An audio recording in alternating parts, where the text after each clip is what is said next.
સુરતના petrol pump પર વહેલી સવારથી જ ભારે ભીડ જોવા મળી। સુરત શહેરમાં છેલ્લા 24 કલાકથી સોશિયલ મીડિયા પર વાયરલ થયેલી પેટ્રોલ ડીઝલની અછતની અફવાઓને કારણે હાહાકાર મચી ગયો હતો।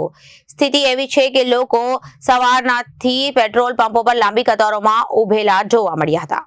સુરત શહેરમાં પેટ્રોલ પંપ પર વહેલી સવારે ભારે ભીડ જોવા મળી। સ્થિતિ એવી છે કે લોકો સવારથી જ પેટ્રોલ પંપ પર લાંબી કતારોમાં ઉભેલા જોવા મળી રહ્યા। સોશિયલ મીડિયામાં ઈંધણ ખૂટી જવાની ખોટી વાતો વહેતી થતાં ગભરાયેલા વાહન ચાલકોએ પેટ્રોલ પંપ પર ઉમટી પડ્યા। સામાન્ય દિવસોની સરખામણીએ છેલ્લા 24 કલાકમાં પેટ્રોલ ડીઝલના વેચાણમાં 50,000 લીટરનો વધારો નોંધાયો છે। સરકાર અને પેટ્રોલ પંપ એસોસિએશન દ્વારા સ્પષ્ટતા કરવામાં આવી છે કે શહેરમાં પેટ્રોલ ડીઝલનો પૂરતો જથ્થો ઉપલબ્ધ છે। પેટ્રોલ પંપ પર સ્ટોક ફૂલ છે। ખોટી અફવાઓથી પ્રેરાઈને સંગ્રહખોરી ના કરો અને પંપ પર કારણ વગર ભીડ ના કરો। શહેરના અડાજણ, વરાછા, કતારગામ, મજુરા ગેટ જેવા વિસ્તારોમાં પેટ્રોલ પંપ પર વાહનોની અડધો કિલોમીટર લાંબી લાઈનો જોવા મળી, જેના કારણે ટ્રાફિક જામની સમસ્યા પણ સર્જાઈ રહી છે। વગર વિચારીએ સોશિયલ મીડિયાના મેસેજ ફોરવર્ડ ના કરો, સત્તાવાર માહિતી પર જ ભરોસો રાખો। લાઈન લગાવી રહ્યા છે, શું કહેશો, શું અપીલ લોકોને? ગઈકાલે માનની ડિપ્ટી સીએમ સાહેબે પણ એવા સ્પષ્ટતા કરી હતી, અપીલ પણ કરી હતી કે આપણે અહીંયા કોઈ પુરવઠોનો કોઈ તકલીફ નથી જોઈએ।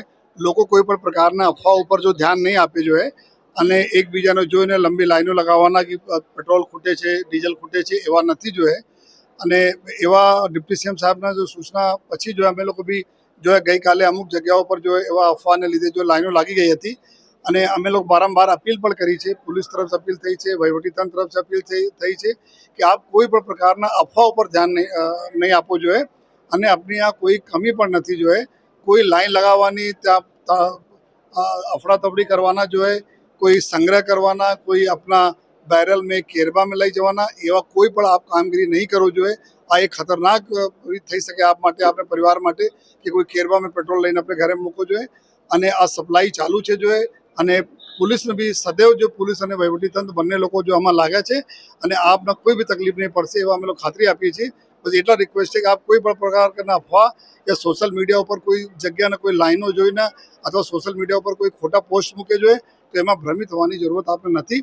આપ જો વહીવટીતંત્રની જો સૂચનાઓ છે બસ એના ઉપર આપ ધ્યાન રાખો એવી બધાને વિનંતી કરી છે। સોશિયલ મીડિયામાં જો અફવા ફેલાવશે તો પોલીસ કઈ રીતના કાર્યવાહી કરશે અને સાયબર ક્રાઇમ કઈ રીતના ધ્યાન રાખી રહ્યું છે? हमारी એના માટે જો એ ગઈકાલથી જ જો એ માનનીય ડિપ્ટી સીએમ સાહેબના જો નિવેદન પછી જો એ સાયબર ક્રાઇમને પૂરા ટીમો અમે લોકો અત્યારે તમામ એવા પોસ્ટ ઉપર જો એ અત્યારે અમે એને સ્ક્રુટની કરીએ છીએ અને એવા લોકો જો એવા અફવા ફેલાવે સાથોસાથ એવા અફવાના ફોરવર્ડ બી કરે છે એના ઉપર બી અમે લોકો જો કાર્યવાહી કરવા જઈ રહ્યા છીએ। જેના માટે રિક્વેસ્ટ છે કોઈ પ્રકારના અફવા ઉપર કોઈ ફોરવર્ડ કરવાની કોઈ જરૂરત છે જ નહીં।